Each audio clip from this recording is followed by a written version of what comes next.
Muy bien, el tema de hoy día es justamente crisis hipertensiva. Vamos a revisar qué vamos a ver hoy día. Hablaremos algo de la historia y la epidemiología, la definición, la fisiopatología, el cuadro clínico y el tratamiento. Comencemos primero entonces con la historia y la epidemiología. La crisis hipertensiva fue descrita por vez primera por Bolhar y Farr en el año 1914. Miren ustedes que son poco más de 100 años que conocemos la entidad como tal. Y en el año 1969 fue estudiada la historia natural. Cuando hablamos de historia natural nos referimos a la enfermedad sin intervención del médico, sin intervención terapéutica. Se reportó entonces que la mortalidad al año, que una vez presentada la crisis hipertensiva, era del 79%. Es decir, diagnosticada la hipertensión arterial prácticamente solamente 2 de cada 10 sobrevivían al año cuando no se trataba. Y la supervivencia no llegaba en media, no llegaba ni siquiera al año, era de 10.5 meses. Como ya hemos hablado en la clase anterior, la importancia de las enfermedades cardiovasculares en el mundo es tan importante que superan a todos los cánceres juntos, salvo en algunos grupos etarios, pero en general, las enfermedades cardiovasculares tienen un impacto sobre la mortalidad en los Estados Unidos de lejos superior a todos los cánceres juntos. Y esto es más notorio conforme avanza la edad. A partir de los 75 años en adelante, las enfermedades cardiovasculares superan a las otras y antes, bueno, por aquí son más o menos parecidas. Entre los 55 y los 75 años hay un ligeramente a favor de las neoplasias, pero luego se ven largamente superadas por las enfermedades cardiovasculares. Y como hemos comentado la vez pasada, la madre de muchas enfermedades cardiovasculares es la hipertensión arterial. Vamos a definir, entonces, para comenzar, la crisis hipertensiva. Se refiere así a la elevación aguda de la presión arterial. Miren la palabra aguda, no es crónica, que puede producir lesiones en los órganos diana y también van a ser lesiones agudas. ¿Cómo clasificamos a la crisis hipertensiva? En emergencia hipertensiva, en la urgencia hipertensiva y la falsa urgencia hipertensiva. Empezamos definiendo la primera y quizá la más importante, que es la emergencia hipertensiva. Es la elevación brusca y aguda de la presión arterial que se acompaña de daño en los órganos blancos u órganos diana, como son el corazón, el cerebro y el riñón. Ese daño agudo produce un compromiso vital inmediato que nos obliga a un descenso rápido de la presión arterial en un plazo máximo no mayor de 1 hora y utilizando medicación por vía parenteral. Entonces, resumamos que es una emergencia hipertensiva. Es la elevación aguda de la presión arterial que produce daño agudo en los órganos diana u órganos blancos, y ese daño puede producir el compromiso. Cuando decimos vital, se refiere a la vida del paciente, es decir, el paciente puede morirse si no descendemos rápidamente la presión en un plazo no, que no exceda los 60 minutos, y la medicación debe ser dada por vía parenteral. Además está decir que si voy a dar medicación por vía parenteral, el paciente debe estar ingresado, es decir, debe estar hospitalizado. El otro brazo de la crisis hipertensiva es la urgencia hipertensiva.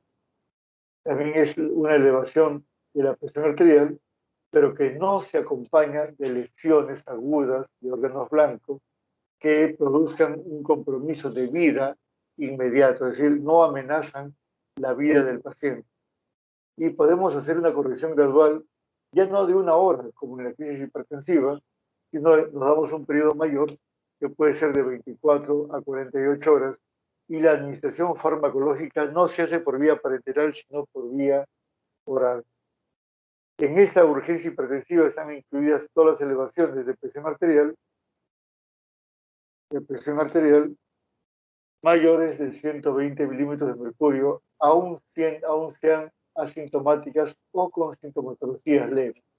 Van a ver ustedes que el paciente hipertenso crónico va a ir elevándose la presión arterial lenta y progresivamente. Y pueden llegar caminando con presiones como 250 sobre 150 y no tener mayores síntomas. Entonces uno ve esa presión y uno se espanta y quiere salir corriendo y el paciente no siente absolutamente nada o de repente una leve cefalea. Entonces también estos pacientes, a pesar de no tener mucha sintomatología, deben ser considerados como una urgencia hipertensiva. Y también están incluidos acá la hipertensión arterial pre y postoperatoria, sobre todo lo que ocurre en los pacientes transplantados. Luego tenemos en la definición, perdón, las falsas urgencias hipertensivas. Son elevaciones agudas de la presión arterial que no producen tampoco daño en órgano blanco y que suelen ser reactivas a situaciones, por ejemplo, de ansiedad o de síndromes dolorosos o de otra naturaleza. Por ejemplo, aquel paciente que tiene un accidente de tránsito es, por ejemplo, atropellado, ahí tiene dos cosas, el dolor por la policontusión o fracturas que hubieron y la angustia de haber visto de cerca la muerte. Entonces, no es raro que llegue un paciente politraumatizado con presiones arteriales de 180, de 200 milímetros de mercurio, pero que no tienen síntomas de lesión neurológica o cardiovascular. ¿Uno qué hace? Se dirige a calmar el problema. Si el problema es el dolor, entonces calmaremos el dolor. Si el problema es la ansiedad, calmaremos la ansiedad. Es decir, en estas falsas urgencias hipertensivas no se corrige la presión arterial. Lo que se corrige es el estímulo. Por eso tenemos que identificarlo. Entonces, cuando hablamos de crisis hipertensiva, tenemos la urgencia hipertensiva, tenemos la emergencia hipertensiva y la falsa urgencia hipertensiva. Como ustedes saben, bueno, si no lo saben, les cuento, yo trabajo en el Hospital de Emergencias José Casimiro Ulloa. Es un hospital donde con cierta frecuencia en la unidad de emergencia llegan pacientes con esta crisis hipertensiva. Entonces les presento aquí la definición que por resolución tenemos en el hospital. Es más o menos lo que ya hemos hablado. Dice, la crisis hipertensiva se define como una elevación aguda de la presión arterial capaz de producir, al menos en teoría, trastornos funcionales o estructurales en los órganos diana de hipertensión arterial, que son el corazón, el cerebro, los riñones, la retina y las arterias. Son además un conjunto de situaciones clínicas de variada gravedad y pronóstico. ¿Cómo diferenciar una urgencia de una emergencia? Radica la diferenciación en la existencia de riesgo de vida, de afectación de los órganos diana, más que por niveles de presión arterial. Es decir, yo puedo tener un paciente con 250 sobre 150 en edema agudo pulmonar, ese será catalogado como una crisis hipertensiva. Y tengo un paciente también con 250 sobre 150, pero que viene caminando y con una leve cefalea, el diagnóstico va a ser una emergencia hipertensiva. Entonces, lo que dice esta línea es que la diferenciación se da más que por el nivel de la presión arterial, por la sintomatología y la presencia de daño que traiga el paciente. Mientras que la emergencia hipertensiva se refiere a una elevación que también es aguda de la presión arterial, pero que, perdón, esta es la emergencia hipertensiva. Okay. Vamos a la fisiopatología. Nuevamente el cuadro que presentamos en la clase anterior, en donde definimos que la presión arterial se debe al producto del débito cardíaco o gasto cardíaco multiplicado por la resistencia vascular periférica. Dijimos que la resistencia vascular periférica dependía del grado de vasoconstricción o de vasodilatación y de la hipertrofia estructural, es decir, de la hipertrofia de la capa media de las arterias. Mientras que el gasto cardíaco dependía fundamentalmente de la precarga, de la contractilidad y falta acá del inotropismo. Muy bien, entonces, entendiendo bien este cuadro, vamos a pasar a revisar un poco de la fisiopatología de la crisis hipertensiva. Muy bien. Recordarán ustedes que en la clase pasada de hipertensión arterial dijimos que la hipertensión arterial se debía a un desbalance que ocurría entre vasoconstrictores y vasodilatadores.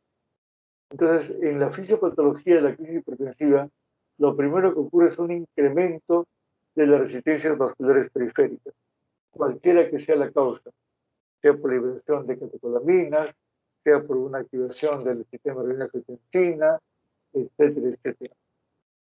Este es el punto de partida. Al incrementarse las resistencias periféricas, esto va a producir automáticamente una disminución o un descenso de las sustancias vasodilatadoras. Pues veo aquí el desequilibrio entre vasoconstrictores y vasodilatadores. Esto va a provocar, ¿qué cosa? Un aumento de la natriuresis. Es decir, producir la crisis hipertensiva, el corazón responde incrementando los péptidos natriuréticos. Estos péptidos natriuréticos van a producir, por supuesto, natriuresis. Y al producir natriuresis en un intento de reducir la presión arterial, pueden llegar hasta un estado de hipovolemia. La hipovolemia va a ser leída a nivel renal como una reducción, esta reducción de la volemia va a ser leída por la mácula densa y va a activar aún más el sistema renina-angiotensina.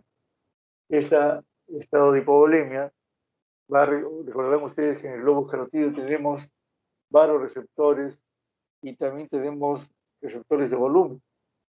Esos receptores de volumen van a enviar la señal al sistema nervioso central que hay una hipovolemia y este va a activar el sistema adrenérgico para compensar esa caída de la presión arterial.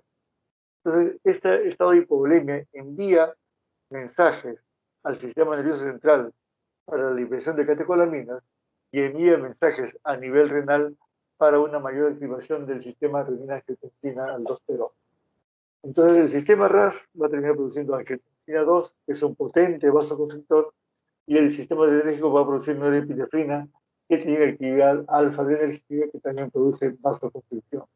Entonces, al incremento inicial de la vasoconstricción, ya tenemos una mayor vasoconstricción producida por toda esta secuencia que estamos mencionando, lo cual va a elevar aún más las cifras de presión arterial, que van a producir ya alteraciones estructurales en las arteriolas, produciendo necrosis fibrinoide con una lesión endotelial, incluso con activación plaquetaria. Al lesionarse esas arteriolas de esta manera, van a perder la función autorreguladora. Cada órgano tiene la capacidad de autorregular su flujo dependiendo de señales bioquímicas o señales neuromorales.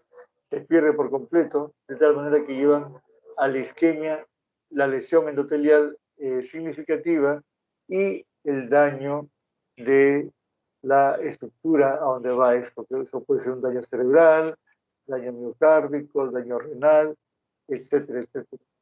Entonces, ¿qué es lo que yo veo en esta diapositiva? Tres fenómenos. Un fenómeno inicial de vasoconstricción, un fenómeno secundario que es de hipovolemia, que desencadena una mayor vasoconstricción, y finalmente una pérdida de la capacidad autorreguladora, produciéndose el daño miocárdico. Entonces, si yo quisiera tratar una crisis hipertensiva inicial, tendría que trabajar ese nivel disminuyendo las resistencias vasculares periféricas. Entonces, si el fenómeno aquí es de vasoconstricción, ¿qué tendría que dar el paciente?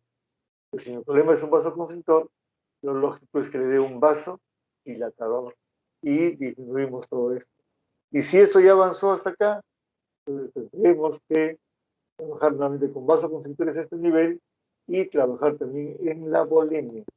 Y esto es importante porque a veces llegan a la emergencia los pacientes con crisis hipertensiva y ya hemos visto que tienen una volemia reducida o una resistencia periférica aumentada. ¿Y qué hace a veces el interno de guardia? Pues le pone una furosemida para bajar la presión arterial. Y es posible que lo baje temporalmente, pero va a provocar más hipovolemia. Por lo tanto, eso va a producir una mayor activación del sistema RAS y una mayor activación del sistema adrenérgico, produciendo un incremento superior de la resistencia periférica sin que eso lleve a la solución definitiva del problema. Entonces, de esa diapositiva y la anterior se define como que el elemento fisiopatológico principal en una crisis hipertensiva es el aumento de la resistencia periférica. Entonces, mi tratamiento va a ser orientado a disminuir la resistencia periférica. Y si este aumento se debe a una vasoconstricción arteriolar, entonces tendré que darle un vasodilatador arteriolar. Entonces, ¿qué lugar tienen los diuréticos en la crisis hipertensiva? Pues ninguno, salvo, como toda buena regla, tiene excepciones, y eso lo vamos a ver un poco más adelante. Entonces, esta lámina la hemos adelantado para decir que la depresión de volumen es muy frecuente en los pacientes con una emergencia hipertensiva. Entonces, la administración de diuréticos, además de los antihipertensivos que vamos a darle, puede producir un descenso brusco de la presión arterial, por lo que no deben ser utilizados. ¿Cuáles son las excepciones? Cuando la crisis hipertensiva viene con insuficiencia renal y cuando viene con edema agudo del pulmón. En estos casos sí tienen un lugar los diuréticos. Esta lámina es para recordar que la crisis hipertensiva pudiera ser por una hipertensión secundaria. ¿Cuáles son las causas que pudieran dar el hiperaldosteronismo primario, la hipertensión renovascular y el feocromocitoma? La lámina del sueño en realidad es más para causas crónicas. Estas tres no debemos perdernos de vista. ¿Cuándo sospecho hiperaldosteronismo? Cuando la crisis hipertensiva viene con hipocalemia. Cuando tengamos una hipopotasemia que no podamos justificar, pues, el hiperaldosteronismo primario es una buena posibilidad. Hipertensión renovascular, cuando aquel paciente que tiene, por ejemplo, un soplo en el epigastrio o un soplo en los flancos que nos hable de estenosis de la arteria renal, o si aquel paciente, yo comienzo el tratamiento y le doy un inhibidor de la enzima convertidora y el paciente progresa muy rápidamente a la deficiencia renal, eso es renovascular. O si mi paciente llega una y otra vez de manera recurrente con un edema pulmonar, también es muy probable que sea una hipertensión renovascular. Si mi crisis hipertensiva viene con cefalea, palpitaciones, sudoración, es decir, con manifestaciones de hiperactividad adrenérgica, también pensaré en un feocromocitoma. Entonces, ¿cuáles son los órganos blancos que conocemos? Básicamente el sistema nervioso central, el corazón, los riñones y la retina. Vamos a definir bien en estas diapositivas a qué nos referimos con daño crónico en un órgano blanco. A nivel del sistema nervioso central, cefalea, tinnitus y mareos no son más que daño crónico. En la ocultación, un cuarto ruido es evidencia de daño crónico y hipertrofia ventricular. A nivel renal, proteinuria y hematuria son evidencia de daño crónico. Y la retinopatía hipertensiva grado 1, grado 2, son evidencias de daño crónico en órgano blanco. Pero estamos hablando de daño agudo, porque estamos hablando de crisis hipertensiva, sobre todo de emergencia hipertensiva.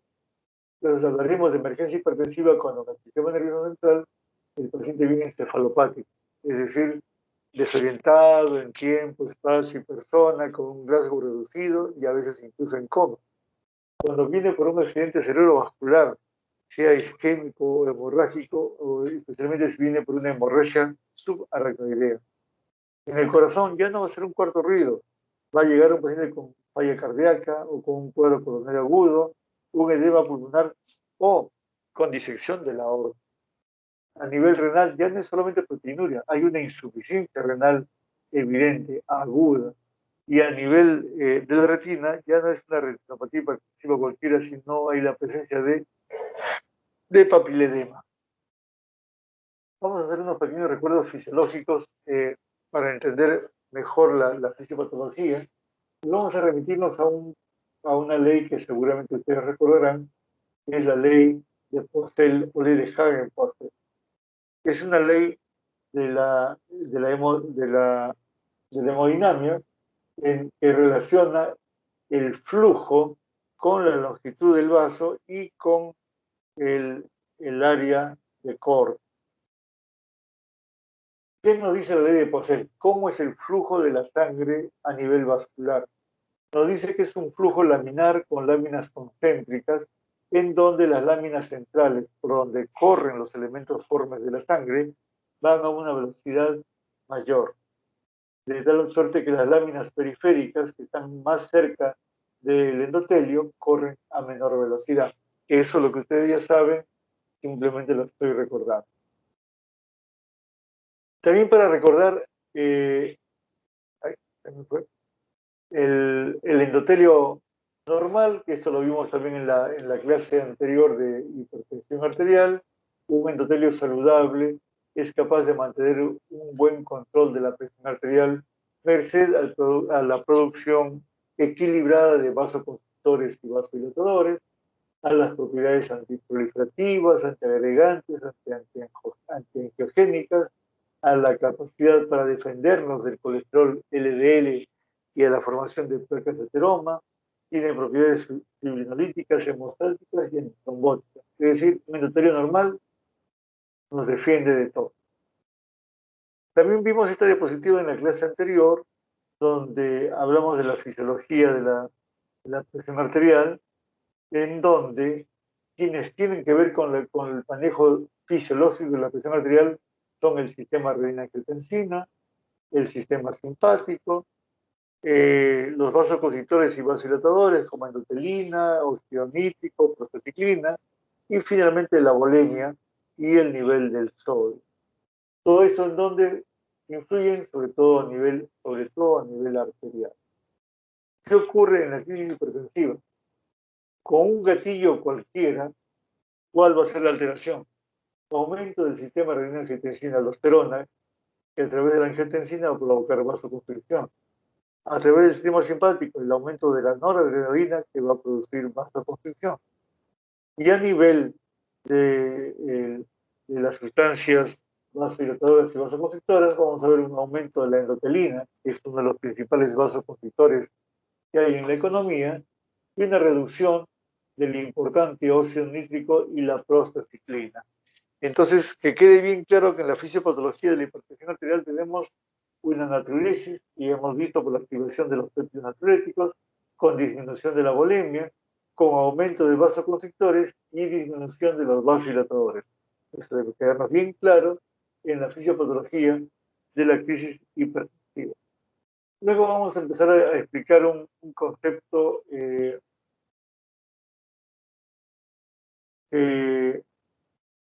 que podría ser traducido como shear stress, como estiramiento mecánico o estrés parietal, que voy a empezar a explicar a partir de este momento.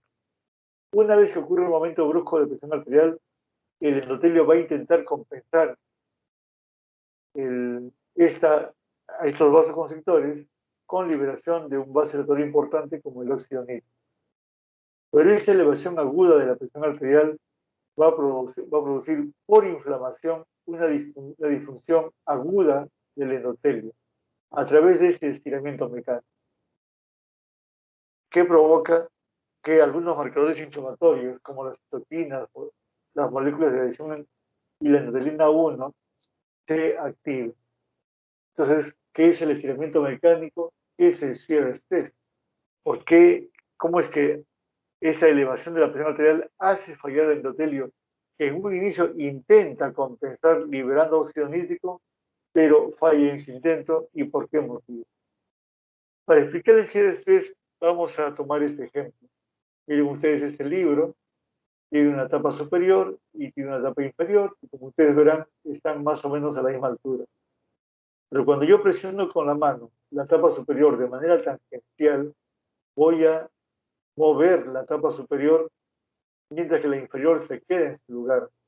Este cambio que llamamos shear stress, que es el estrés tangencial, provoca una modificación en la estructura funcional de las tapas del libro.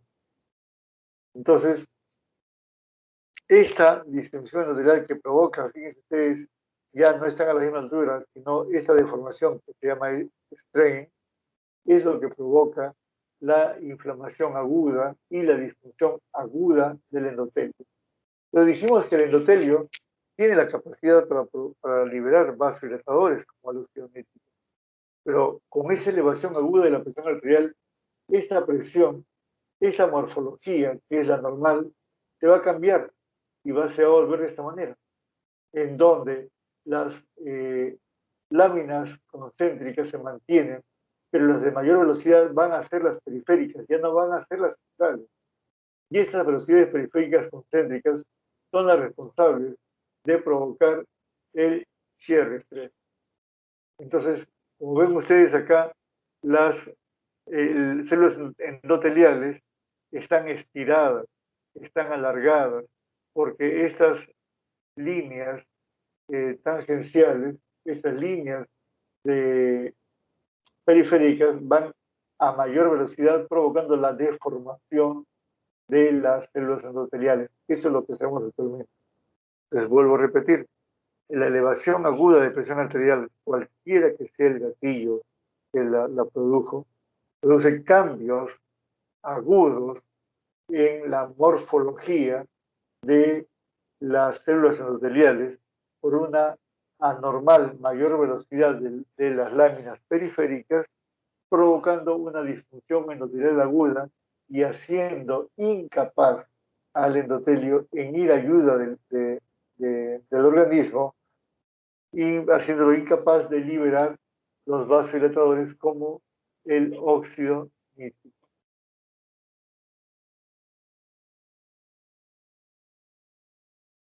Entonces, eso es lo que ocurre, esa disfunción aguda del endotelio producto del shear stress. Entonces, ya no es capaz de regular la presión arterial, ya no es capaz de ser antiagregante, ya no es capaz de regular el metabolismo, ya no es capaz de regular la hemostasia, y tiene propiedades, es decir, esta disfunción es tremenda. Entonces, repitamos nuevamente porque quiero que quede bien grabado. Una vez que ocurre un gatillo, cualquiera que sea el factor desencadenante, esto va a provocar una vasoconstricción con aumento de la resistencia vascular sistémica. Ese incremento agudo de la resistencia vascular sistémica va a provocar el shear stress, que va a provocar una disfunción endotelial aguda. Esto provoca la activación de la coagulación, necrosis arteriolar con isquemia, hipoperfusión de órganos, que es lo que caracteriza a la emergencia hipertensiva, con un incremento del sistema renina-angiotensina aldosterona y el sistema adrenérgico, que a su vez aumenta la resistencia periférica y eso se vuelve un círculo vicioso. ¿Cómo rompemos el círculo vicioso? Rompiendo acá la resistencia periférica, como ya vamos a ver líneas o diapositivas más adelante.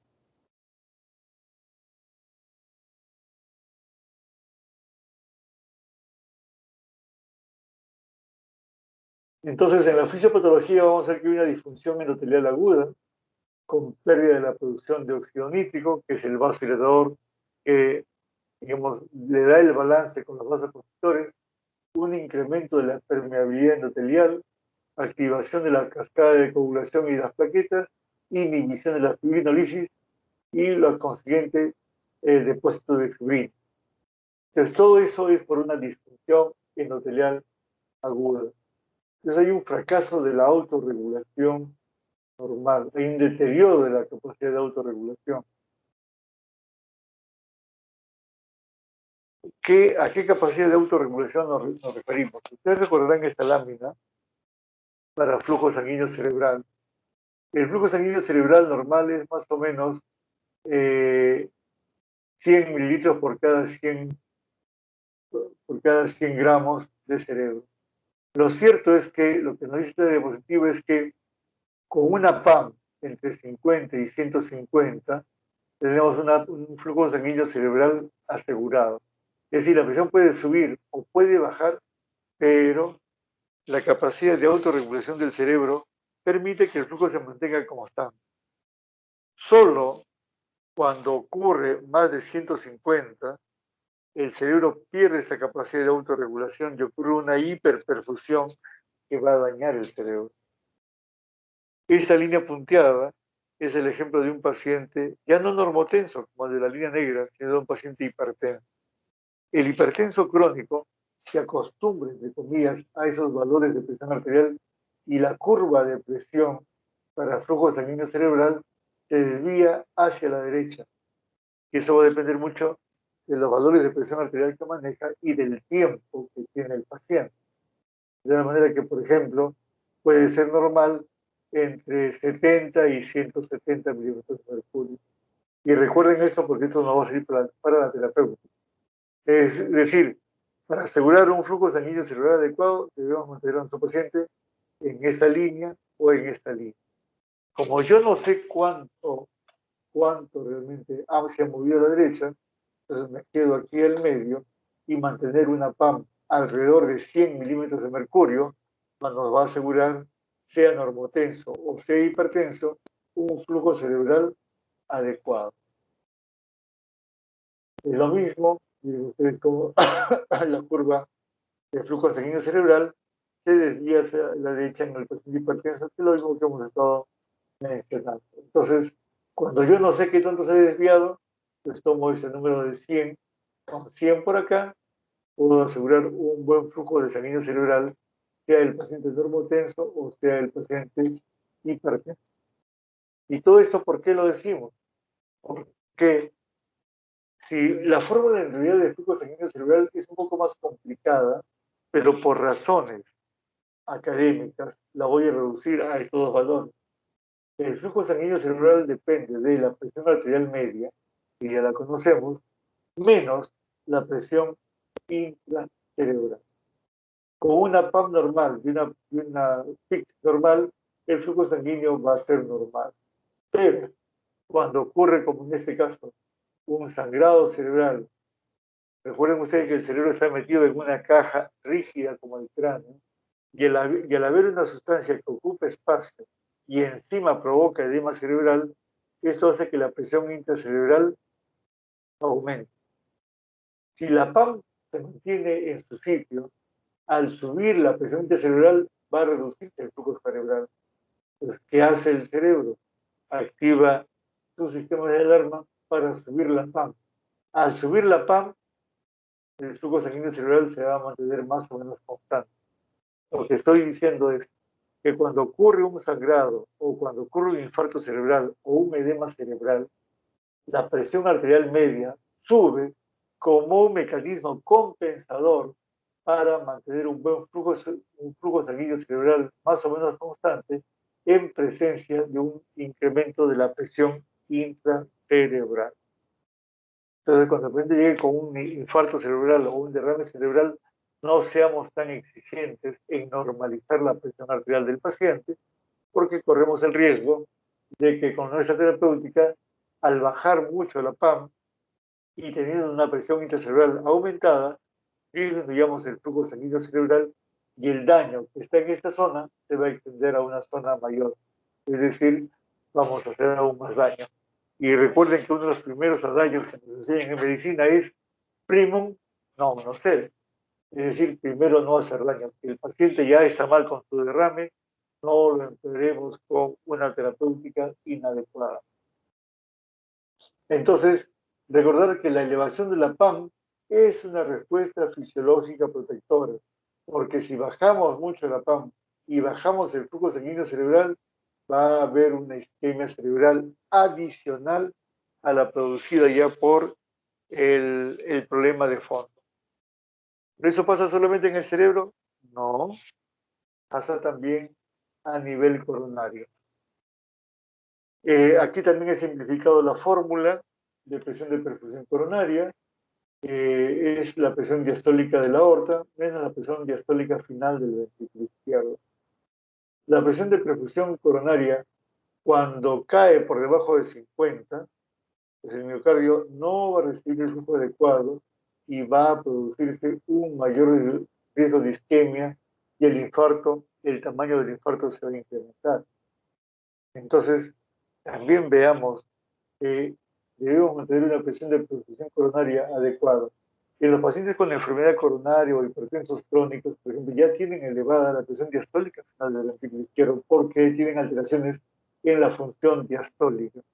Cuando hablemos de disfunción diastólica, básicamente, muchachos, estamos hablando de hipertensión y de enfermedad coronaria, básicamente. Entonces, yo sé que en un paciente hipertenso o en un paciente coronario o en un paciente hipertenso que además es coronario, esa presión diastólica va a estar aumentada. Hay que tener mucho cuidado con esa presión diastólica aórtica, porque si esto sube y esto lo bajamos mucho, va a caer la presión de perfusión coronaria y vamos a provocar una isquemia miocárdica adicional y posible extensión del infarto. ¿Cómo es el cuadro clínico? Va a depender mucho del órgano que esté afectado.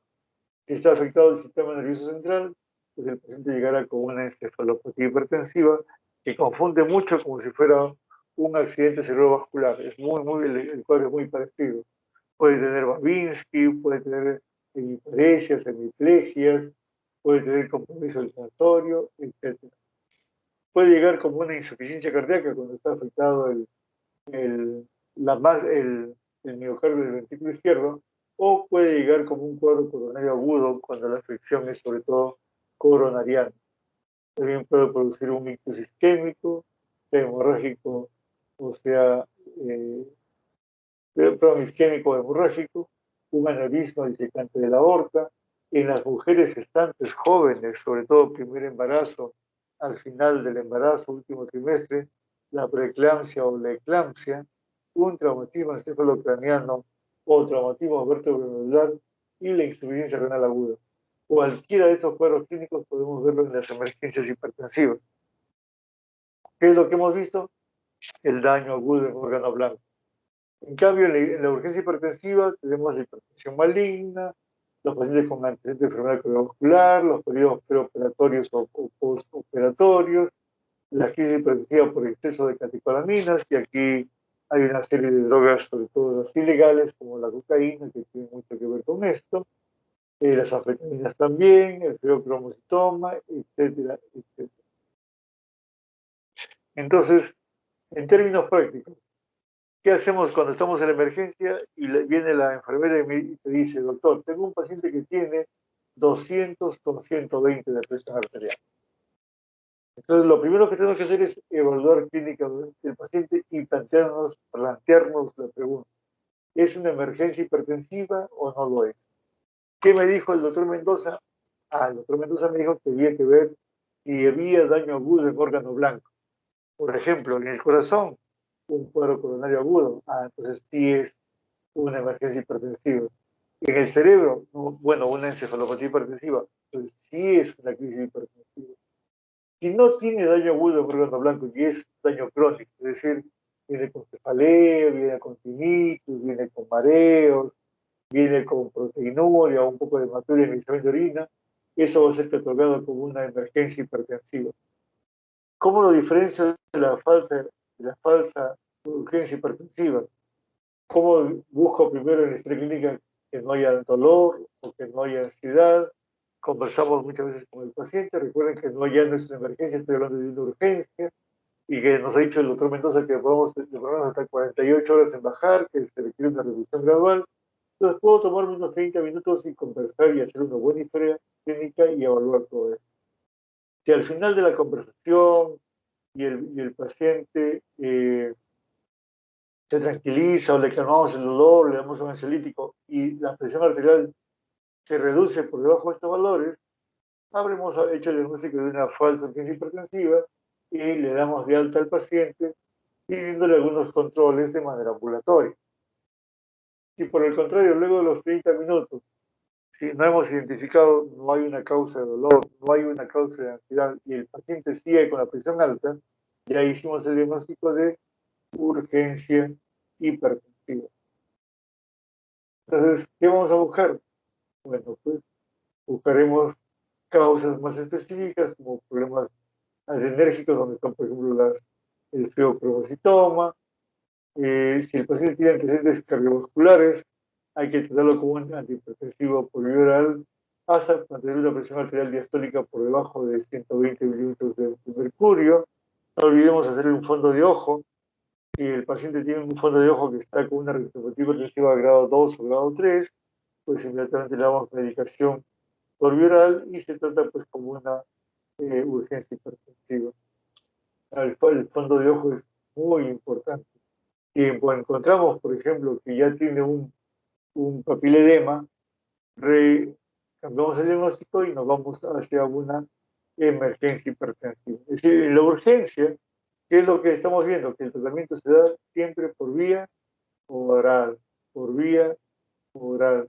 ¿Las revoluciones son cortas? Sí, son cortas, pero ya van a depender mucho del diagnóstico de fondo. Entonces, este algoritmo es muy simple, muy sencillo y se basa en primero en definir que si lo que están viendo ustedes es una emergencia o no es una emergencia. La siguiente pregunta que nos hacemos es, bueno, ya tenemos la urgencia hipertensiva o la emergencia hipertensiva, ¿qué fármaco vamos a utilizar, sobre todo cuando es una emergencia hipertensiva?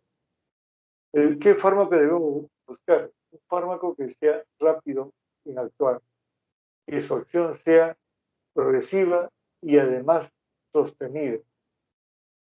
Esto va a ser proporcional con las cifras de presión arterial inicial.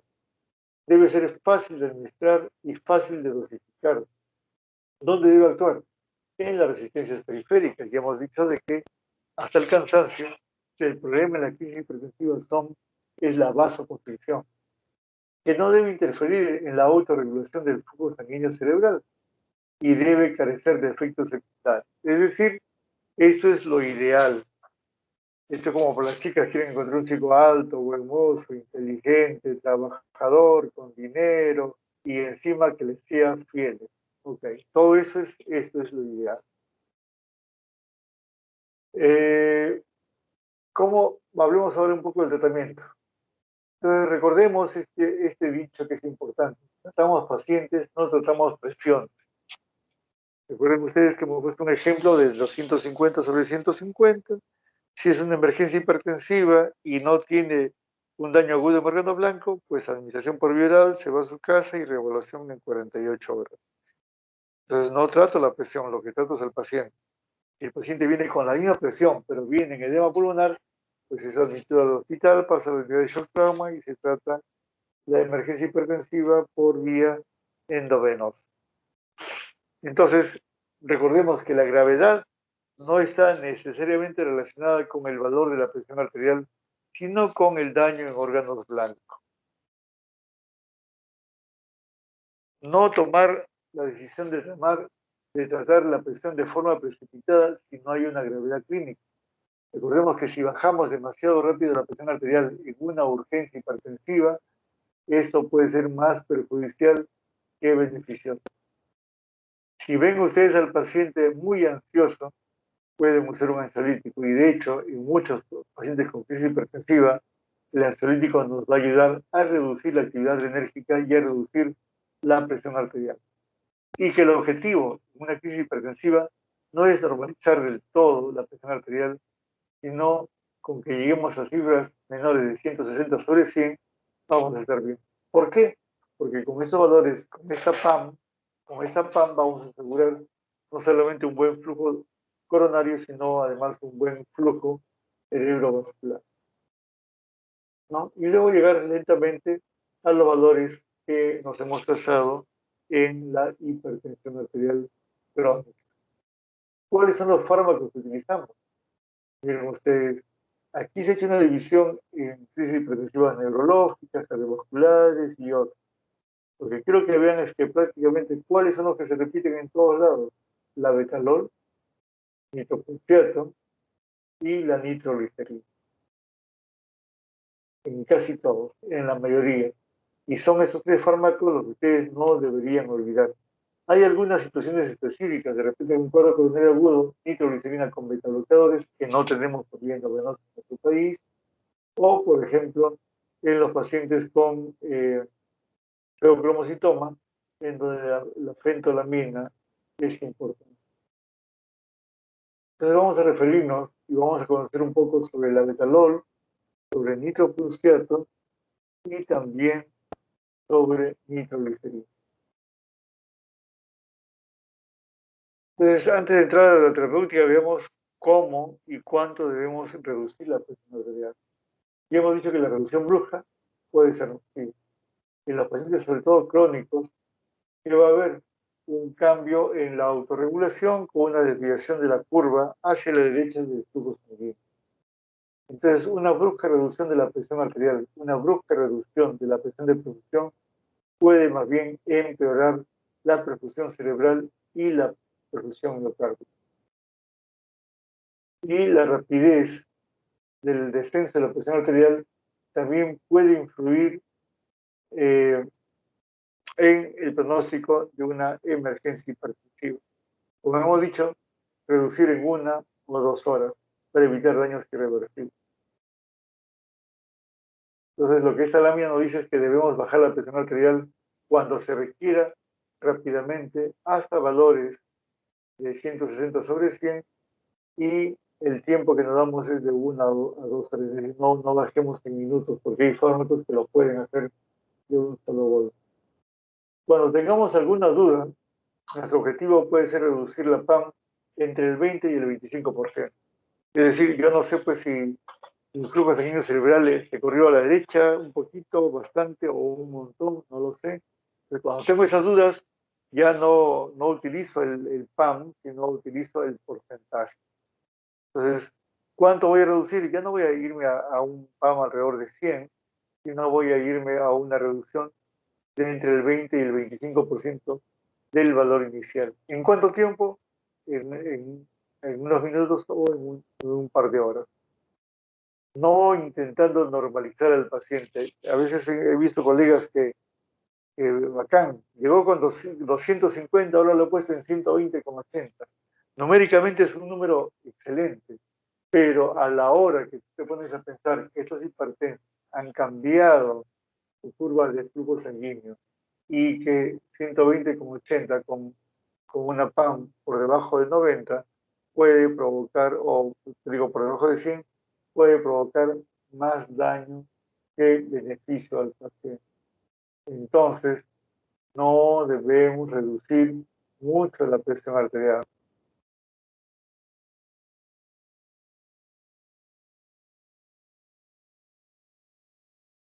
En el DC isquémico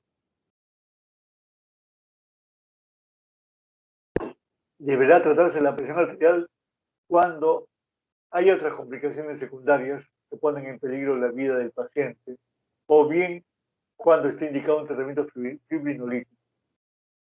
Si no llega el paciente a tiempo o no vamos a fibrinolizar, solo trataremos la presión arterial cuando las cifras de presión sistólica excedan de 185 o las diastólicas excedan de 110. En caso contrario, no. Si el paciente llega con 170 con 100, no trates la hipertensión arterial porque vas a reducir el flujo sanguíneo cerebral. ¿Cuál sería la excepción? Si voy a fibrinolizar al paciente. En ese caso sí debo reducir aún más la presión arterial antes del uso de los fibrinolíticos. En cambio, en el caso de sangrado cerebral, la actitud no es igual, es diferente. Y va a depender mucho, no solamente de la presión arterial, sino de qué tan alta está la presión intracraneal. A veces los neurocirujanos entran a hacer una cirugía descompresiva, es decir, abren la tapa del cráneo para que el cerebro protruya y alivie la presión intracraneal. Ese solo hecho reduce la presión arterial. Es decir, al disminuir la presión intracraneana, va a mejorar la presión arterial. Ahora sí, conozcamos algunos de los medicamentos que hemos mencionado. A la cabeza, el nitroprusato de sodio es un fármaco excelente. Para nosotros ha sido el gold estándar por muchos años. Es un fármaco que si tú lo conoces bien, no he conocido crisis hipertensiva que se resista al nitroprusato de sodio. Es un excelente vasodilatador. Por muchos años ha sido el patrón de oro y tratábamos casi todas las crisis hipertensivas, independientemente de su causa, con el nitroprusato. Hasta que apareció pues el abetalol y los cardiólogos usamos también una buena cantidad de nitroglicerina. Tiene un efecto dilatador sobre el músculo liso, tanto arterial como venoso, entonces trabaja a nivel de la precarga y a nivel de la postcarga. Vienen ampollas de 50 miligramos y comenzamos con una bomba de infusión y calculamos a una infusión inicial de 0,3 microgramos por kilo por minuto. Y comenzamos a incrementar la dosis de acuerdo a la respuesta del paciente, de acuerdo a la respuesta de la presión arterial. Es tan enérgico que a veces la presión arterial se va a la normalidad o incluso a la hipotensión. No se preocupen porque su metabolismo es tan rápido que a poco de haber producido esto, ustedes detienen el goteo del nitroprusiato y la presión arterial en poco tiempo está alcanzando valores un poco más elevados. Es decir, si por ahí lo chocamos al paciente, simplemente reduzcan o suspendan la medicación y la presión va a regresar a la normalidad. ¿Por qué? Porque tienen un metabolismo muy rápido y ya están ustedes viendo que el efecto antihipertensivo es muy rápido y muy enérgico.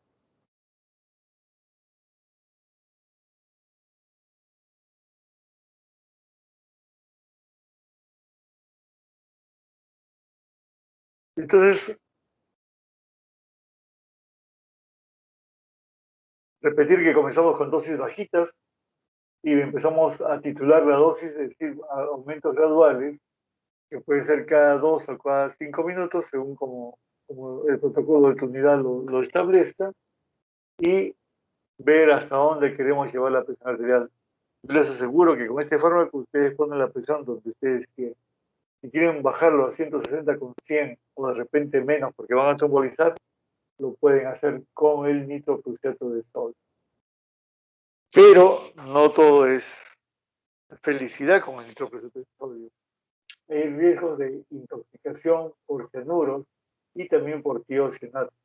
Hay que tener mucho cuidado en los pacientes que ya tienen de por sí falla renal o tienen falla hepática porque vamos a ver estos problemas.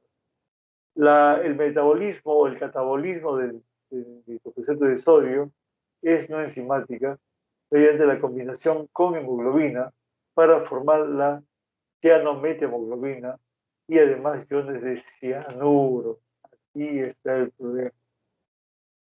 Llegando al hígado, se cataboliza el cianuro con el tiosulfato y forman los tiocianatos que se secretan por el riñón.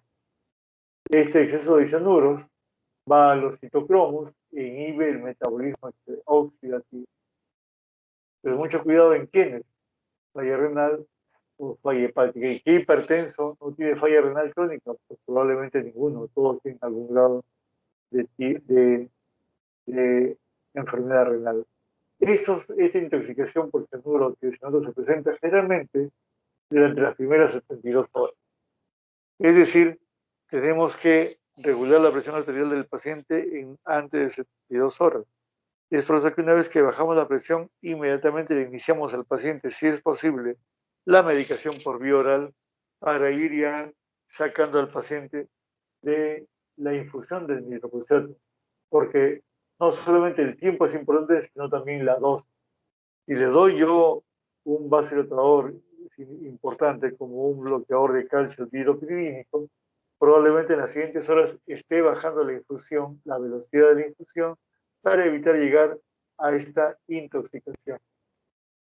La dosis máxima que se describe es hasta 10 microgramos por minuto, pero que esto no debe mantenerse más allá de 10 minutos, porque pueden haber intoxicación por tiocianato, acidosis láctica o un deterioro hemodinámico. Ahora hablemos del labetalol. Es un fármaco que ya lo pueden ver en nuestras emergencias, en nuestros hospitales. Es un antagonista adrenérgico con acción tanto alfa como beta, mucho más beta que alfa. La relación es casi 1:7, quiere decir que por cada punto de potencia acá tenemos 7 puntos. Produce dilatación del músculo arterial y además es un agonista parcial de los receptores beta 2.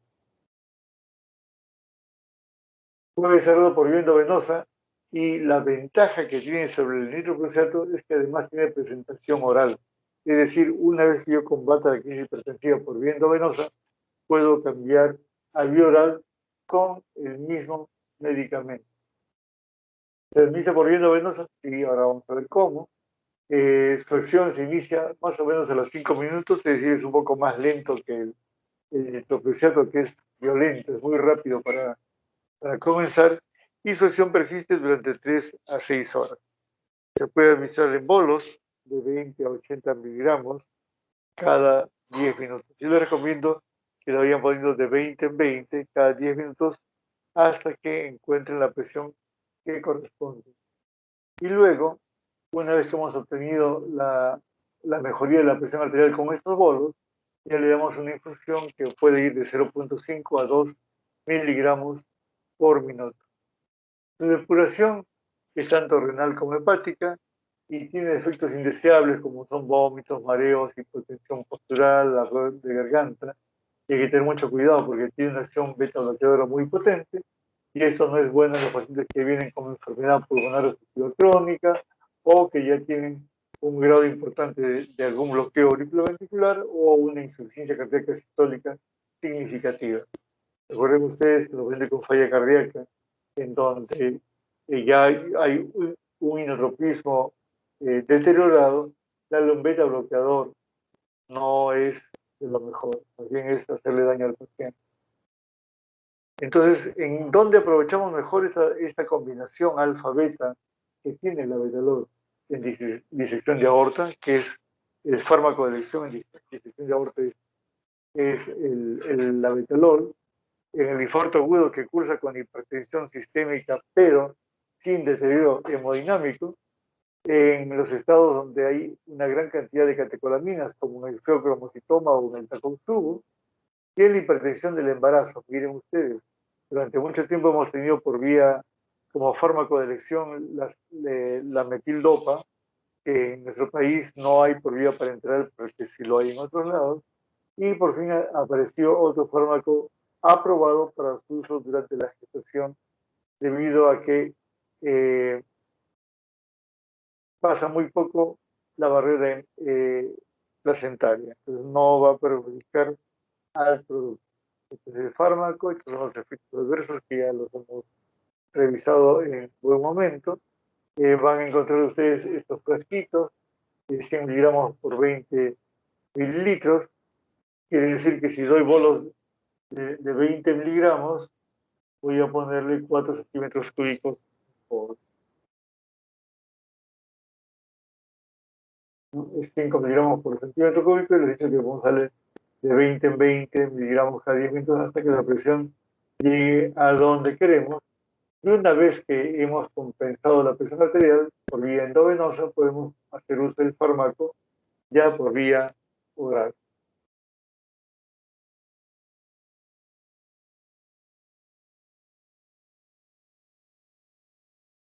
Entonces, al ser un alfa-beta bloqueador, disminuye la resistencia vascular periférica al bloquear los receptores alfa-1 y al bloquear los receptores beta adrenérgicos.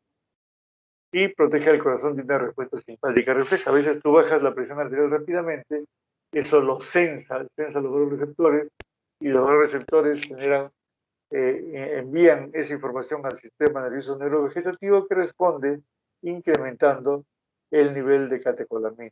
Entonces, para evitar esa respuesta simpática refleja, tenemos pues la betalol. Ahora hablemos de la nitroglicerina. La nitroglicerina de repente el vasodilatador más usado en la especialidad en cardiología. Es un agente vasodilatador directo, es más venoso que arterial, aunque también a dosis elevadas produce vasodilatación arterial, incluyendo la coronaria, lo cual la hace excelente en los pacientes con SICA. En dosis bajas es fundamentalmente vasodilatador, en dosis altas es también dilatador arterial, incluso dilatador coronario. De comienzo rápido, sí, no tan rápido como el nitroprusiato, pero sí es rápido, pero sus efectos son de corta duración. Y en cuanto a potencia, es menos potente que el nitroprusiato y es menos potente que la betalol. ¿Cuándo es más útil la nitroglicerina? Sobre todo, como le dije a ustedes, cuando los cardiólogos la queremos utilizar en los pacientes hipertensos que además vienen con isquemia miocárdica, pues reduce las demandas de oxígeno a través de una reducción de la precarga, actúa sobre las venas, y una reducción de la postcarga, pues actúa sobre la resistencia periférica. Y como además es un vasodilatador coronario, aumenta la oferta de oxígeno al miocardio, por lo cual mejora el inotropismo. Entonces, es importante porque reduce la precarga, reduce la postcarga y aumenta el consumo de oxígeno. También se puede indicar en la hipertensión arterial perioperatoria. Algunos efectos colaterales, más que colaterales, hay que recordar que la nitroglicerina tiene taquifilaxia. La taquifilaxia es una característica del fármaco que hace que pierda absorción generalmente durante las primeras 48 a 72 horas. Es decir, tenemos que trabajar con ese fármaco, al igual que el nitroprusiato, durante poco tiempo para regular la presión arterial del paciente y luego pasarlo a vía oral. Bien, chicos, ¿tienen aquí alguna pregunta?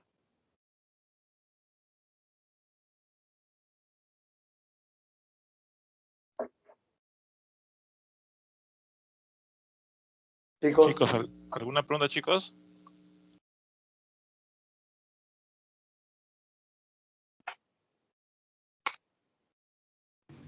No. No. No hay pregunta, doctor. muy bien, parece excelente. Vamos entonces